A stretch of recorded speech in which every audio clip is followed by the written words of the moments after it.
quero mostrar como gravar a tela do seu celular. Qualquer celular não. É só pra um. Então vocês olham a versão e vem no Quad Challenge.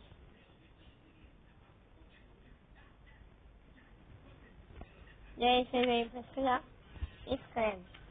Escreve Quad Pro. Procura.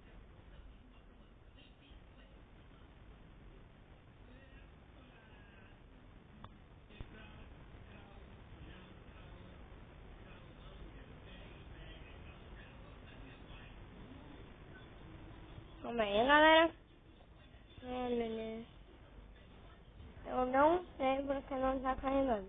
Mas vai carregar e vocês pegam o primeiro. Primeiro vai ser esse daqui, ó. Screencast Pro. É com esse daqui que eu gravo meus vídeos, ó. Stop Record. Ali, beleza? Então, é isso. Valeu, falou.